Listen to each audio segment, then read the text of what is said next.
بسم اللہ الرحمن الرحیم ثم الاجماع ولا مراتب. بسم اللہ الرحمن الرحیم.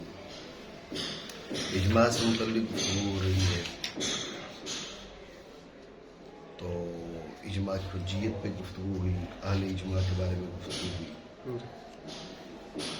مراتب اجماع جی یہاں سے بتا رہے کہ اجماع کا ایک مرتبہ نہیں. ٹھیک ہو گیا؟ جی یہ بات ذہن میں رکھیں. کچھ لوگ یوں کہہ دیتے ہیں بھی اجماع کا انکار کفر ہے. جی اجماع کا انکار کفر ہے. تو ایک اجماع وہ بھی ہے جس کا انکار کفر ہے، ایک اجماع.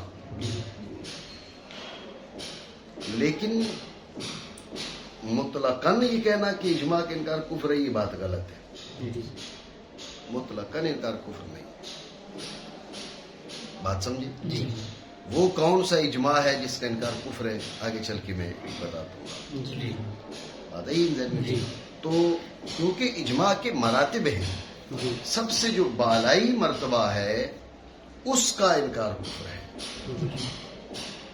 سب سے بالائی مرتبہ کون سا ہے وہ یہاں پر بیان کر رہے ہیں. جی اس میں بھی میں آپ کو بتاؤں گا کہ وہ جو سب سے بالائی مرتبہ ہے اس کا انکار بھی کب جا کے کفر بنے گا. ٹھیک ہو گیا؟ پھر اجماع کئی مراتب پر ہے، یہاں 4 مرتبے انہوں نے بیان کیے. جی فالاقوى اجماع الصحابة نصا لانه لا خلاف فيه ففيهم اهل المدينة وإطرة الرسول عليه السلام ثم الذي ثبت بنص بعدهم وسقوط الباقين لأن السقوط في الدلالة على التقرير دون النص. ثم اجماع من بعد الصحابة رضي الله عنهم على حكم لم يظهر فيه قول من سبقهم مخالفا ثم اجماعهم على قول سبقهم فيه مخالف. فقد اختلف العلماء في هذا الفصل فقال بعضهم هذا لا يكون اجماعا لان موت المخالف لا يبطل قوله وعندنا اجماع علماء كل عصر حجة فيما سبق فيه الخلاف وفيما لم يسبق لكنه فيما لم يسبق فيه الخلاف بمنزلة المشهور من الحديث وفيما سبق فيه الخلاف بمنزلة الصحيح من الآحاد وإذا انتقل إليه. 4 درجے بیان کیے اجماع کے. پہلا درجہ صحابہ کا اجماع سب کا نصاً، ٹھیک ہے. دوسرا درجہ صحابہ کا اجماع بعض کا نصاً بعض کا سکوتاً. تیسرا درجہ بعد والوں کا، صحابہ رضی اللہ تعالیٰ عنہم سے بعد والوں کا اجماع ایسے مسئلہ پر کہ اس مسئلہ میں اس قول میں مخالف نہیں گزرا. تیسرا درجہ. چوتھا درجہ صحابہ کے بعد والوں کا اجماع ایسے مسئلہ پر، ایسی رائے پر، ایسے قول پر کہ جس قول کا ازمنہ سابقہ میں مخالف بھی گزرا.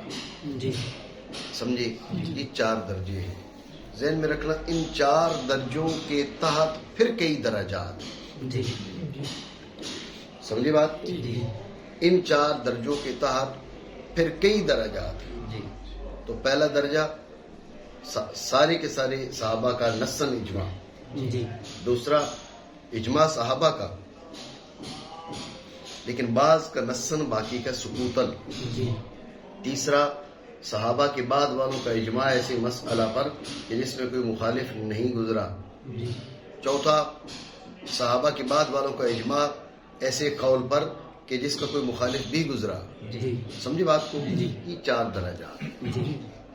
میں نے آپ کو کہا کہ اس کے تحت پھر آگے کئی اقسام بنے گی. میں مثال دے دیتا ہوں. سب کا اجماع، سارے کے سارے صحابہ کا اجماع کسی مسئلہ پر نصاً. پھر یہ دیکھا جائے گا کہ مسئلہ کی نوعیت کیا ہے. بات ذہن میں رکھیں. ہر مسئلہ مجمع علیہ کا انکار کفر نہیں ہوتا. ٹھیک ہے نہیں؟ ابھی آپ کہو جی پیرس نہیں ہے، جی پیرس نہیں ہے تو پیرس کی نفی سے کون سا کفر لازم آئے گا؟ بات آپ سمجھ رہے ہو؟ تو اس لیے یہ بات ذہن میں رکھیں. ہر رائے جس پر اجماع ہو، اتفاق ہو، ہر ایک رائے ضروری نہیں کہ وہ رائے دینی ہو، ضروری نہیں کہ وہ مسائل دینیہ سے ہو، ضروری نہیں کہ وہ ضروریات سے ہو، لازمی نہیں کہ اس کا انکار کفر ہو. یہ بات ذہن نشین رکھنا بھی ضروری ہے. بات آپ سمجھے؟ یہ جو مطلقاً کہہ دیا جاتا ہے نا کہ اجماع کا انکار ہے لہذا یہ کفر ہے، یہ بڑی عجیب سی بات ہے. یہ بات درست نہیں ہے. سمجھے بات کو؟ صحابہ کرام رضی اللہ تعالیٰ عنہ اجمعین آپ ہی کا اجماع ہو اور نصاً اجماع ہو کسی بھی مسئلے پر تو پھر بھی مسئلہ کی نوعیت کے لحاظ سے حکم بدل سکتا ہے. سمجھے بات کو؟ آپ دیکھیں کہ مسواک کا جو حکم ہے وہ اس بارے میں احادیث منوی تواتر کو پہنچی ہوئی ہے، لیکن اس کے باوجود جو مسواک ہے وہ فرائض سے نہیں ہے. جی ان کا ثبوت مسواک کا رسول اللہ صلی اللہ تعالیٰ علیہ وآلہ وسلم کی ذات والا سے جو ثبوت ہے وہ قطعی ہے، یقینی ہے. لیکن ہر قطعی یقینی فرض نہیں ہوتا. ہم کہتے ہیں اس میں طلب جزمی بھی ہونا ضروری ہے، طلب جزمی نہیں ہے لہذا وہ فرض نہیں بنے گا. یہ مثال دے رہا ہوں سمجھانے کو. تو یہ بات ذہن میں رکھیں کہ اجماع کے 4 مراتب، ان مراتب کے تحت پھر کئی مراتب مسائل کی نوعیت کے لحاظ سے مراتب مختلف ہو جاتے ہیں. اسی طرح آپ دیکھیں نا تیسرا مرتبہ آپ نے یہ سنا، اس کے اندر انہوں نے بیان کیا کہ بعد والوں کا اجماع ایسے مسئلہ پر جس میں کوئی مخالف نہیں گزرا، اس میں پھر 2 قسمیں بن جائیں گی کہ وہ سب کا نسن ہے یا سکوتن ہے. سب کا نسن ہے ایک، سب کا نسن بعض کا نسن باقی کا سکوتن 2. سمجھے بات کو؟ تو یہ الگ قسم بن جائے گی.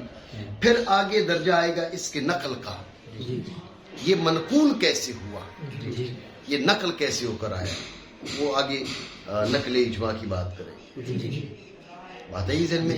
تو یہ میں اس لیے بھی آپ کو مراتب کے اجماع کے مراتب ہیں، اور یہ بھی ضروری ہے کہ چونکہ فتویٰ لگانے والی قوم میں بہت زیادہ ہو چکی ہے. ٹھیک ہے، تو اب کے بات پہ کفر تک کے فتوے لگ رہے ہیں. جو جی اجماع کے انکار ہے تو فلاں ہے تو فلاں ہے.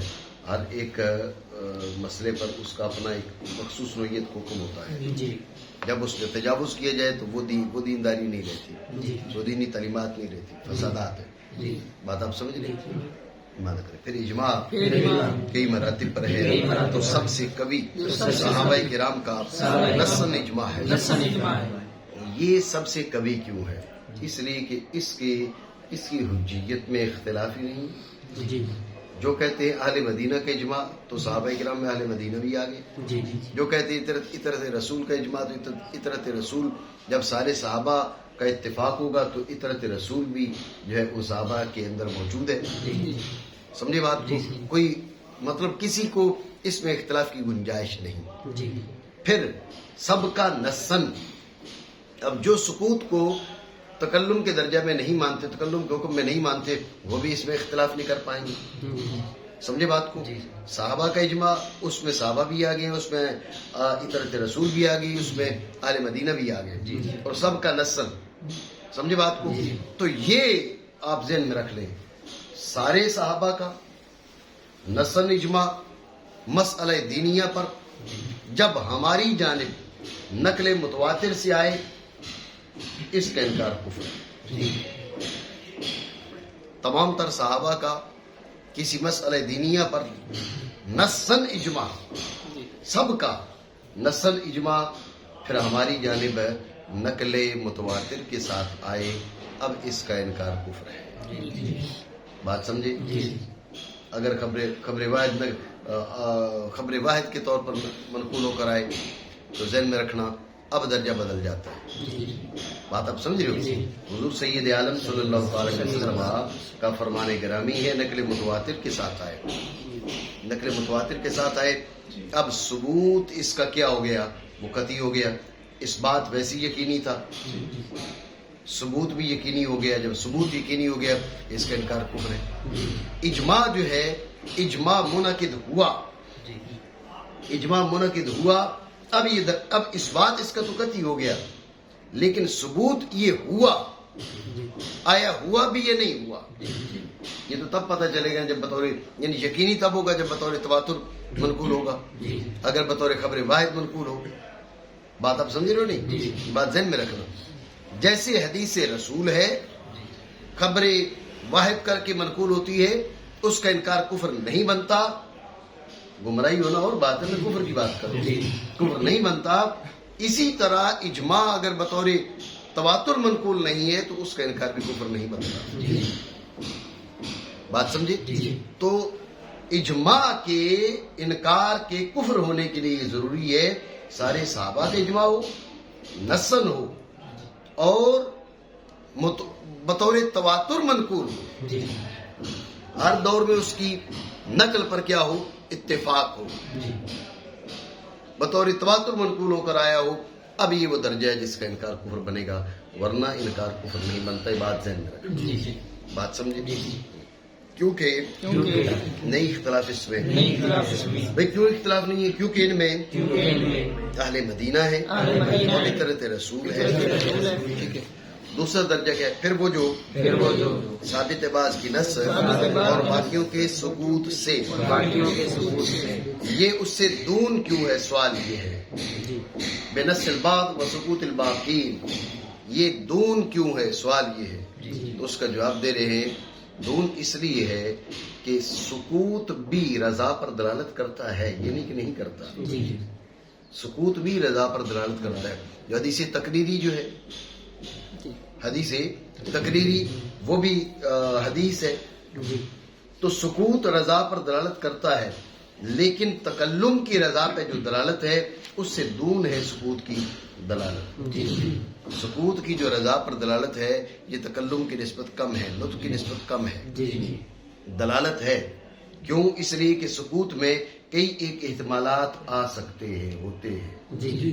بھائی اس نے سنا ہی نہیں، جی سنا تو توجہ نہیں کی، اس تک بات پہنچی نہیں، سمجھے بات کو؟ اس تک بات پہنچی، اس نے سنا، اس نے توجہ کی، بات آپ سمجھ رہے؟ لیکن کیا ہوا؟ اس نے پرواہ نہیں کی، اس نے کہا یہ اس کی بات کی کون سی اہمیت ہے، یہ کون ہے؟ بات آپ سمجھے نہیں؟ ٹھیک ہو گیا؟ اس قسم کے احتمالات موجود ہیں، اور ذہن میں رکھنا ان ہی احتمالات کی وجہ سے جو لوگ اس کو اجماع نہیں مانتے ان کا اختلاف ہے۔ وہ کہتے ہو سکتا ہے اس کو اطلاع نہ ملی ہو، اطلاع ملی ہو، اس نے توجہ نہ کی ہو، اس نے توجہ کی ہو، اس نے پرواہ نہ کی ہو، بھئی یہ کون ہے یہ بات کرنے والا وغیرہ وغیرہ، بات آپ سمجھے نہیں؟ تو اس لیے بعض حضرات جو ہے وہ اس کو حجت نہیں مانتے، لیکن راجح یہ ہے کہ یہ حجت ہے۔ رہی یہ بات کہ اس کو اطلاع نہ ملی، ہم اس پہ گفتگو کر رہے ہیں کہ جس میں یہ واضح ہو جائے کہ یہ اطلاع ملی، ہم وہ بات نہیں کر رہے کہ جس میں اطلاع نہ ملی، ہم وہ بات کر رہے ہیں کہ جس میں واضح ہو کہ یہ اطلاع ملی، یہ خبر پہنچی۔ رہی یہ بات کہ بھئی اس نے پرواہ نہ کی ہو، جی تو ذہن میں رکھنا ہماری گفتگو کس کے بارے میں ہو رہی ہے؟ صحابہ کرام رضی اللہ تعالیٰ اجمعین کے بارے میں ہو رہی ہے۔ صحابہ کرام کے سامنے ایک فکر جو خلاف شرع ہے وہ رواج پا جائے اور یہ عظمت والے صحابہ اس پہ خاموش رہیں، یہ ان کے عظیم مقام اور مرتبہ کے شایان نشان نہیں ہے، ہمیں ان سے اس بات کی امید نہیں ہے، ورنہ حدیث تقریری کا وجود ختم ہو جائے گا۔ بات سمجھے؟ وہ جو تقریر ہے کہ تقریر حضور کی بھی تقریر ہے، صحابہ کی بھی تقریر ہے۔ آپ نے مصطلح الحدیث میں پڑھا کہ بھئی رسول اللہ صلی اللہ علیہ وسلم کا قول، فعل، صفت، تقریر، صحابہ کے اقوال، افعال، صفات، تقاریر۔ اب صحابی کی تقریر حجت ہے، صحابی کے سامنے ایک بات ہوتی ہے، صحابی سنتے ہیں اور اس پہ خاموشی اختیار کرتے ہیں، یہ اس سے رضامندی ہے، یہ رضامندی کی دلیل ہے۔ ہم بعد والوں کی بات نہیں کر رہے، بعد والے اگر اس قسم کی لاپرواہی کرتے تو ایک الگ مسئلہ ہے، لیکن صحابہ کرام رضی اللہ تعالیٰ مجمعین سے یہ ہمیں امید نہیں ہے کہ وہ اس سلسلے میں لاپرواہی کا ثبوت دیں۔ اللہ رب العالمین نے انہیں عظمت سے نوازا اور ان سے اس چیز کی امید ہمیں نہیں ہے.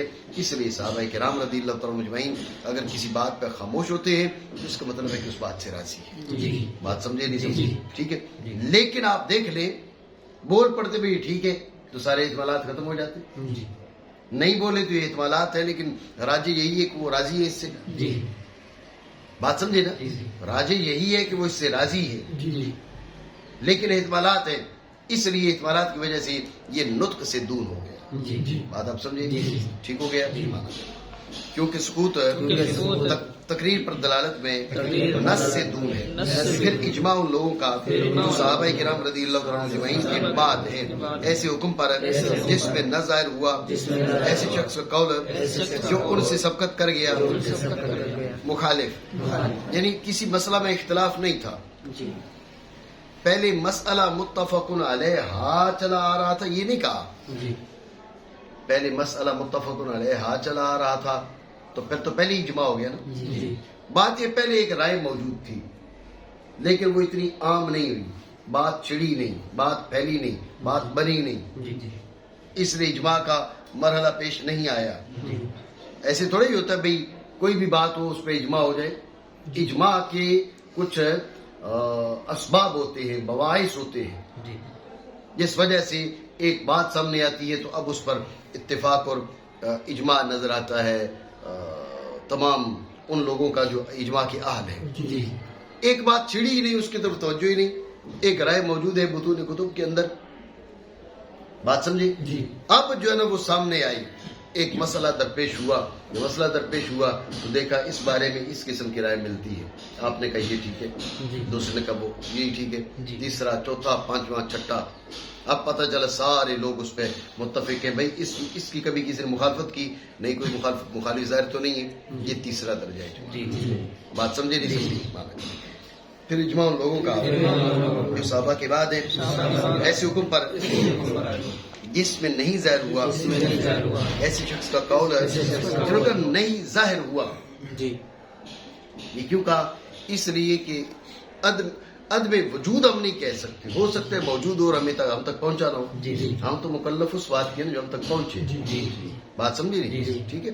یہ تو ایک اور ٹولہ ہے نا جو کہتا ہے بھائی پہنچنے سے پہلے بھی خطا ہو جاتی ہے. یہ تو جہالت ہے نا جی. پہنچنے سے پہلے خطا ہو جائے، حکم شریع پہنچا ہی نہیں، اس سے پہلے خطا ہو گئی. یہ ایک ٹولہ ہے. بس پتہ ہے نا تجھے؟ پتہ ہے اس کو. تو دیکھیں وصول سے پہلے کوئی خطا نہیں ہے. یہ جہالتوں کا مربع ہے. ٹھیک ہے نا؟ جہالتوں کا مرکب ہے اور ان حضرات نے پوری امت کو گمراہ کرنے کی ٹھانی ہوئی ہے. مطلب یہ کہ آپ ان کے حالات دیکھ لیں، علم سے وابستگی ہے ہی نہیں، سرے سے نہیں. ٹھیک ہے. انہوں نے یہ سمجھ لیا ہے بھائی ہم یہاں بیٹھے ہوئے بس ہم جمعہ دیگر نیست. حضرت قبلہ پیر سید نصیر الدین شاہ صاحب رحمہ اللہ تعالیٰ فرمایا کرتے تھے بھائی تم یہ نہ کہو ہم جمعہ دیگر نیست، تم یہ کہو ہم جمعہ ڈنگرے نیست. ٹھیک ہے نا؟ ہمارے جیسا ڈنگر کوئی نہیں.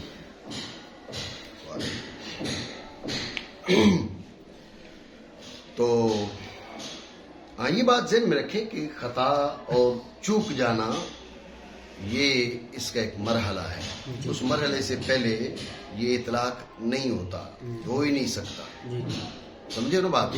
یہ لیکن بات یہ کہ جو دوسروں کو خالی یہ کہ بھائی یہ علمی یتیم ہے، ایک مسئلہ پڑھ لے اور اس پہ یہ سمجھے بھائی ہم جو ہے امام ابو حنیفہ کے ہم سر بن بیٹھے ہیں، تو ایسے لوگوں کو کیا کیا جائے؟ ہم افسوس کر سکتے ہیں کہ باغ ڈور ایسے لوگوں کے ہاتھوں میں، باغ ڈور تو نہیں ایسے لوگوں کے ہاتھوں میں، لیکن یہ ہے کہ امت کو گمراہ کرنے کا بہت بڑا ذریعہ ہے.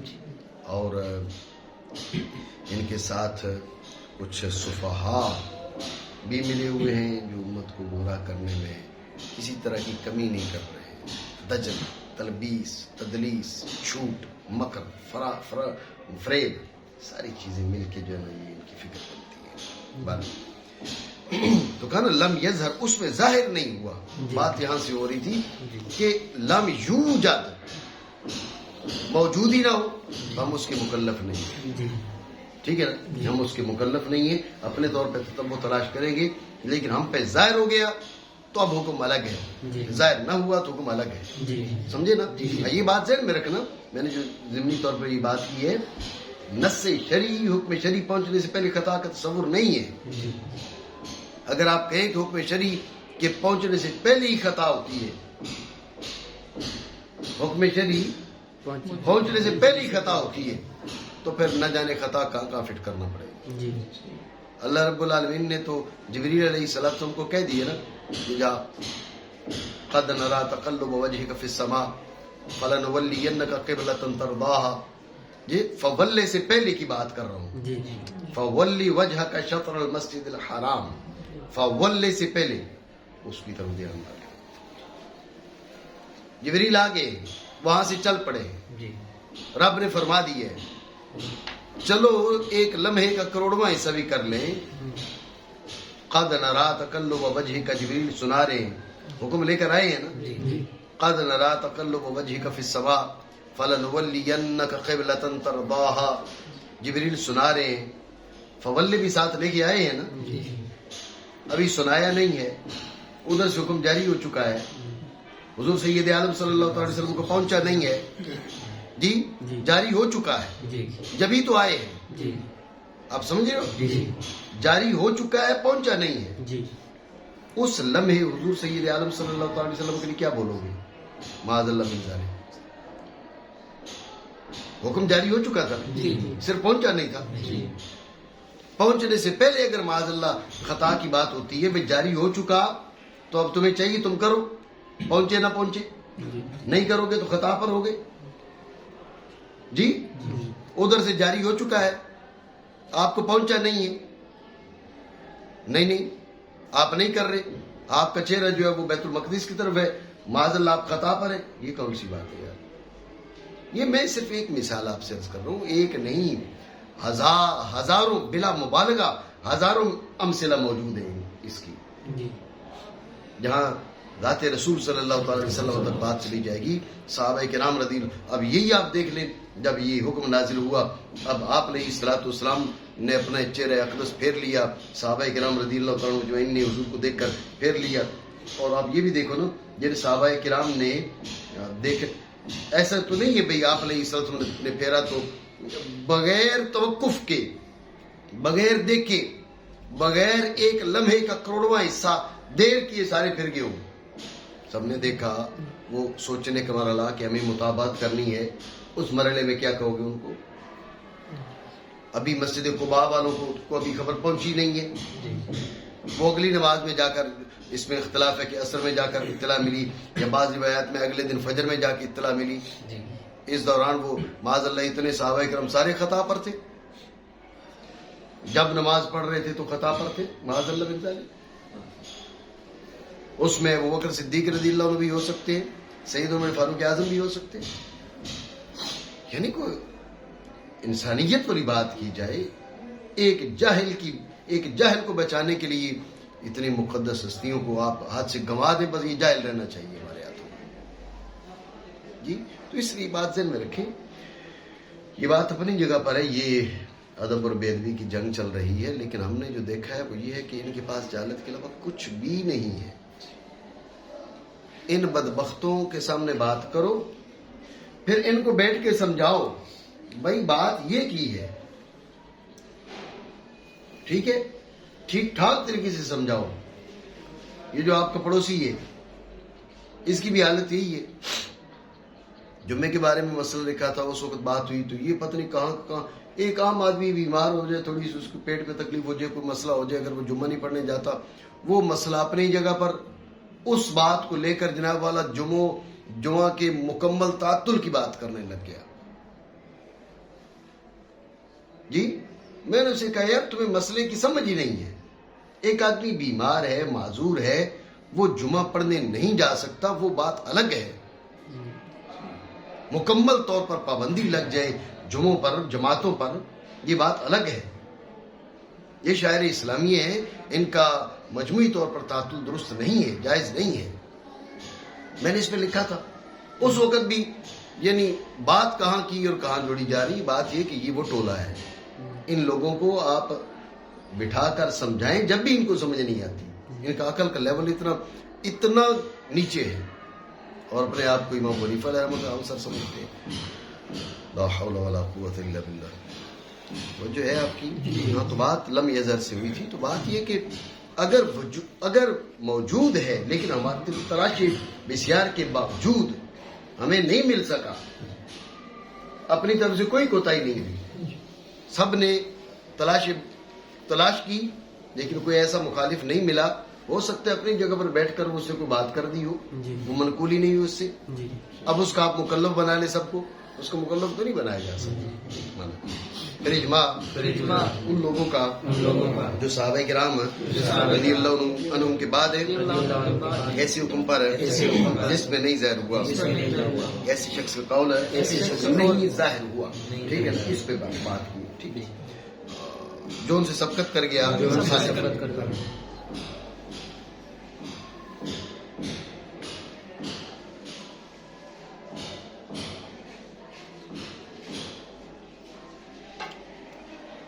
پھر اجماع ان کا یعنی بعد والوں کا، اجماع من بعد الصحابہ، ایسے قول پر کہ سبقت کر گیا ان سے اس میں کوئی مخالف. یہ جو اجماع کے چوتھا درجہ بیان کیے ہے نا، ذہن میں رکھنا،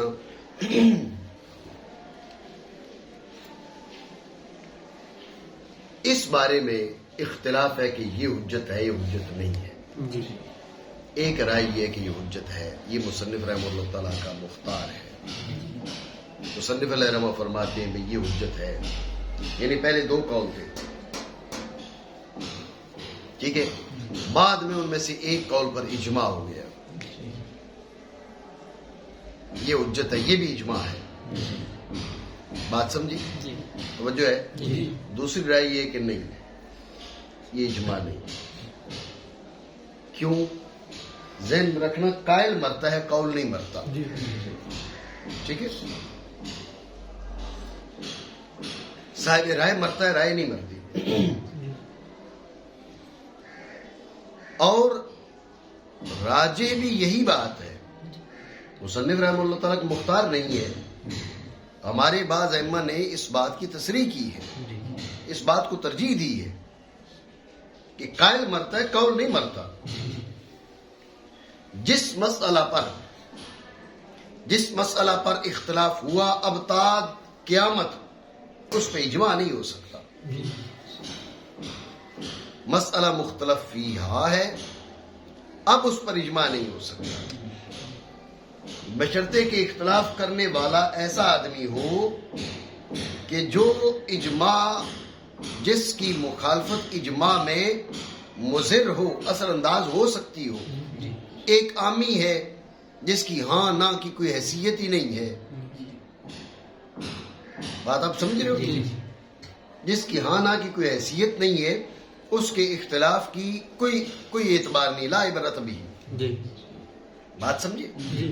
لیکن اگر ایسا آدمی ہے، امام ابو یوسف علیہ الرحمہ نے ایک بات کر دی ہے، اب وہ اہلیان اجماع سے تو ہیں، امام محمد نے بات کر دی، امام حنیفہ نے بات کر دی ہے، تا دم قیامت اب اس پہ اجماع نہیں ہو سکتا.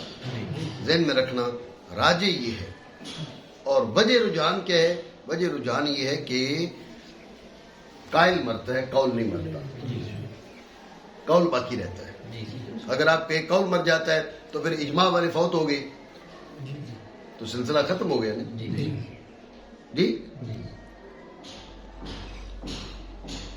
قول نہیں مرتا، فکر نہیں مرتی.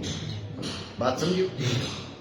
تو لہذا کبھی بھی اس پہ اجماع نہیں ہو سکتا. جو کہتے ہیں اجماع ہے، ان کا کیا کہنا ہے آپ توجہ رکھنا. وہ کہتے ہیں جی ایک دور میں امت ایک بات پہ متفق ہو جائے، ایک دور میں امت ایک بات پہ متفق ہو جائے تو پھر اس کا مطلب کیا ہے؟ یہ گمراہی پہ متفق ہو گئی ہے. تو لہذا اس قول میں مخالف گزرا ہے، مخالف نہ گزرا، جب امت متفق ہو گئی ہے تو وہ اجماع ہے اور حجت ہے. توجہ ہے؟ یہ جو حضرات اس کو حجت مانتے ہیں ان کا یہ کہنا ہے اس کو روکنا ہے.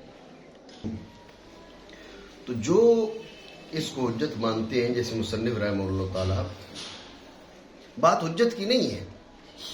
حجت تو سب کے ہاں ہے یا اکثریت کے ہاں ہے.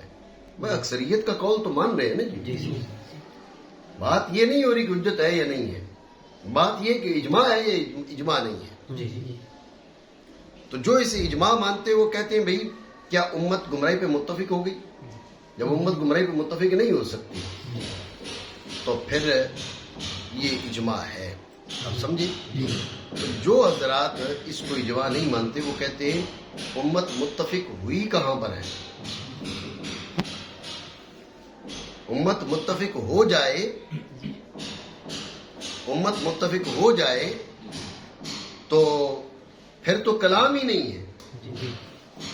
امت متفق ہوئی ہی نہیں ہے، اس لیے کہ یہ سارے لوگ ایک رائے پر ہے اور دوسری رائے تو باقی ہے. قول تو مرا نہیں ہے، قول موجود ہے. جب قول موجود ہے تو پھر امت کا اتفاق ہوا نہیں ہے. اگر اتفاق ہو جاتا تو پھر بلا شبہ اجماع تھا. اتفاق نہیں ہوا. بات آپ سمجھے؟ تو یہ ذہن میں رکھنا، یہ ساری کلام اس میں ہے کیا یہ اجماع ہے یہ اجماع نہیں ہے. حجت ہے کیونکہ اکثریت کا قول تو ہے نا ید اللہ علی الجماع. سمجھے بات کو؟ تو لہذا اکثریت کا قول ضرور ہے، لیکن اجماع کہلائے گا یا اجماع نہیں کہلائے گا اس میں اختلاف ہے. مصنف رحمہ اللہ تعالیٰ کی رائے یہ ہے، آپ کا مختار یہ کہ اجماع بھی ہے، لیکن راجح یہ کہ اجماع نہیں ہے. حجت ہے اجماع نہیں ہے. تو بعض نے کہا یہ اجماع نہ ہوگا کہ مخالف کی موت اس کے قول کو باطل نہیں کرتی. اور یہ جملہ ہمارے اکابر ائمہ سے مروی ہے، ٹھیک ہے نا، یہ عام بات نہیں ہے. اور ہمارے نزدیک سے مراد مصنف رحمہ اللہ تعالیٰ کا اپنا مختار ہے. ٹھیک ہے، ہر اہل عصر کا اجماع حجت ہے. حجت والی بات میں تو کوئی اختلاف نہیں ہے اس حیثیت سے کہ اکثریت کا قول ہے، جمہور کی رائے ہے. سمجھے نا؟ اس میں جس میں خلاف گزرا اور اس میں جس میں خلاف نہ گزرا، لیکن کیا درجہ میں فرق ہو جائے. جس میں خلاف گزرا وہ درجہ مشہور، جس میں خلاف نہیں گزرا وہ حدیث مشہور کے درجہ میں ہے، اور جس میں خلاف گزرا وہ جو ہے نا وہ خبر واحد احاد صحیح اس کے درجے میں ہے. بات سمجھے نہیں سمجھے مانا کر. لیکن اس میں نہیں، اس میں خلاف گزرا حدیث مشہور کے درجے میں ہے، اور اس میں جس میں خلاف گزرا منزل صحیح کے ہے احاد سے. بات سمجھی؟ یہاں سے بھی آپ سمجھ لیں ان میں سے کسی کو بھی تواتر کا قول نہیں کیا. حدیث مشہور کا انکار بھی کفر نہیں ہے، خبر روایت کا انکار بھی کفر نہیں ہے. یہی بات میں آپ سے کہہ رہا تھا کہ ہر ایک اجماع اس کا انکار کفر نہیں بنتا.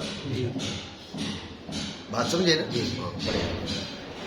وَإِذَا انْتَقَلَ إِلَيْنَا إِجْمَاعُ السَّلَفِ بِإِجْمَاعِ كُلِّ عَصْرٍ عَلَى نَقْلِهِ كَانَ فِي مَعْنَى نَقْلِ الْحَدِيثِ الْمُتَوَاتِرِ وَإِذَا انْتَقَلَ إِلَيْنَا بِالْأَفْرَادِ كَانَ كَنَقْلِ السُّنَّةِ بِالْآحَادِ وهو يقين بأصله لكنه لما انتقل إلينا بالآحاد أوجب الأمر دون العلم وكان مقدما على القياس. بس تو جو ہے آپ کی اب مرحلہ ہے نقل اجماع کا. نقل اجماع تو ہو گیا، اب منقول کیسے ہوگا؟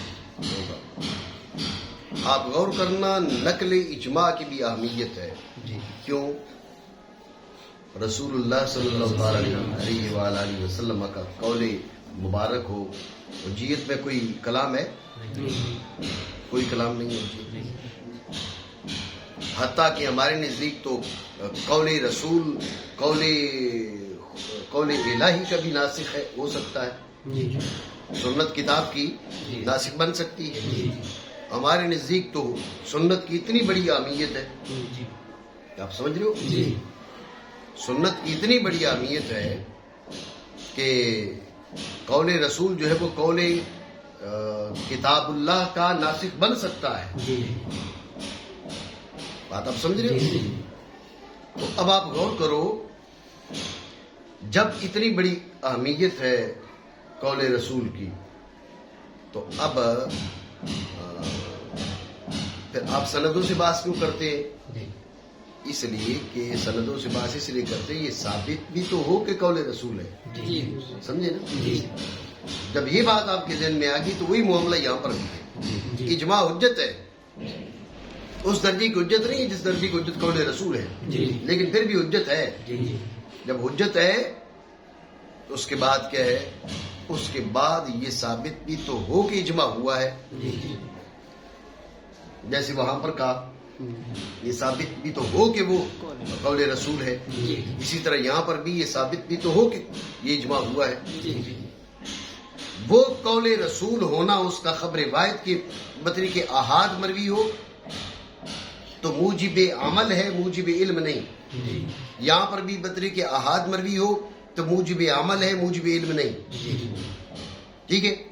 خبر رسول قول رسول بطور تواتر مروی ہو تو اب موجب عمل بھی ہے، موجب علم بھی ہے۔ یہاں پر بطور تواتر مروی ہو، موجب عمل بھی ہے، موجب علم بھی ہے۔ بات سمجھے؟ تو لہذا نقل اجماع کی بھی بڑی اہمیت ہے، یہ بات ذہن میں رکھو۔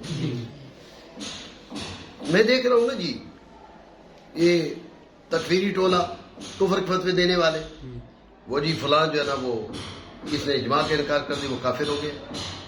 ارے بھائی یہ اجماع ہے، کہا جی فلاں کتاب کے اندر فلاں صفحے کے فلاں سطر میں لکھا ہوا کہ یہ اجماع ہے، بس کس سے نقل کیا؟ کوئی حجت؟ یہ اجماع ہوا تھا یا نہیں ہوا تھا؟ کس نے اجماع کیا؟ کب کیا؟ کہاں بیٹھ کے کیا؟ وہ بات کرو نا کرنے والی، یہ کون سی بات ہے؟ وہ جی اس پہ اجماع ہے، وہ ٹھیک ہے ہوگا اجماع، لیکن نقل کس نے کی ہے؟ نقل کیسے ہوا ہے؟ یہ بات ذہن میں رکھیں۔ فقط یہ کہہ دینا کہ اس پہ اجماع ہے اور اب مخالف کو دائرہ اسلام سے نکالنے کی کوشش کرنا، یہ دینیات نہیں ہے۔ اس طرح تو کوئی مسلمان بچے گا ہی نہیں۔ بات ہے ہی ذہن میں۔ اب آپ دیکھیں نا جی، قول رسول کی اتنی بڑی اہمیت، میں نے اسی لیے آپ کو کہا اتنی بڑی اہمیت ہے کہ قول ایک کتاب کے لیے ناسخ بن سکتا ہے، اجماع نہیں بن سکتا، لیکن قول رسول بھی اگر بطور تواتر مروی نہیں ہے تو موجب علم نہیں، موجب عمل ہے۔ جی تو یہ تو اجماع ہے بھائی، جس کی حجیت جو ہے وہ سنت سے انتہائی دور ہے۔ یہ کیسے بطور احاد منقول ہو؟ کسی کتاب کے اندر کسی پنے پر لکھا ہوا ہے تو آپ یہ کہہ دیں بھائی جناب والا وہ وہاں پر لکھا ہوا ہے، لہٰذا جو اس کا انکار کرے گا وہ کافر ہو جائے گا؟ یہ بات نہیں۔ ضابطے ہیں، اصول ہیں، ضوابط شرعیہ ہیں، انہیں کے مطابق بات چلتی ہے تو درست ہوگی۔ بات ہے ہی۔ اور جب منتقل ہو ہماری طرف سلف کا اجماع، ہر دور کے اجماع کے ساتھ، ہر دور کے اجماع کا مطلب ہے کہ بطور تواتر، ٹھیک ہے، ہر دور کے اس کی نقل پر اجماع کے ساتھ ہوگا حدیث متواتر کی نقل کے درجہ میں۔ بات آپ سمجھیں؟ اور جب منتقل ہو ہماری طرف افراد کے ساتھ، ٹھیک ہے نا، بات یہ کہ درجہ تواتر تک نہ پہنچے۔ درجہ مشہور نہیں بیان کیے کیونکہ درجہ مشہور کا ذکر جو ہے نا وہ اصطلاح اصولیین کے لحاظ سے فقط حدیث میں آ سکتا ہے۔ قرن اول میں وہ خبر واحد رہی، پھر آگے وہ کیا بن گئی؟ وہ مشہور بن گئی، وہ متواتر بن گئی، وہ مشہور۔ قرن اول میں واحد، پھر متواتر تو مشہور، ٹھیک ہے۔ تو اب یہ قرن اول میں اجماع تو ہو نہیں سکتا، یعنی حضور کے دور میں، حضور کی موجودگی میں اجماع ہو نہیں سکتا، سمجھے بات کو؟ تو لہٰذا آپ علیہ السلام کی موجودگی میں اجماع نہیں ہوا تو اجماع ہوا ہی بعد میں، وہاں پر یہ درجہ تواتر ہے، یہ درجہ احاد ہے، درجہ شہرت نہیں ہے، ٹھیک ہے۔ ہوگا سنت کے بطور احاد نقل کرنے کی معنی۔ تو اب جیسے قول رسول ہے یقین بے اصل ہی، یعنی اس بات یقینی، ثبوت یقینی نہیں ہے، یہاں پر بھی یہی مسئلہ ہوگا۔ لیکن منتقل ہوا ہماری طرف احاد کے ذریعے اس نے واجب کیا عمل کو نہ کہ علم کو۔ ہاں یہ ضرور ہے کہ چونکہ اجماع ہے، یقین بے اصل ہی ہے، یقین بے اصل ہی ہے، اس لیے قیاس پر مقدم ہے۔ بات سمجھے؟ جیسے خبر واحد ہے، اب روایت ہو جب بھی قیاس پر مقدم ہے، یہ بھی قیاس پر مقدم، بات سمجھیے، ہوگا مقدم قیاس پر۔ بات لطف دیکھیں، جیسے قیاس کا تو ساتھ ہی قیاس کا باب شروع کر دیا، ٹھیک ہو گیا۔ اور پھر کہا کانا مقدم علی القیاس، یہ قیاس پر مقدم، اور یہ اجماع قیاس پر مقدم رکھا، یہ جملہ بھی اس پر مقدم رکھا، یہ گفتگو کا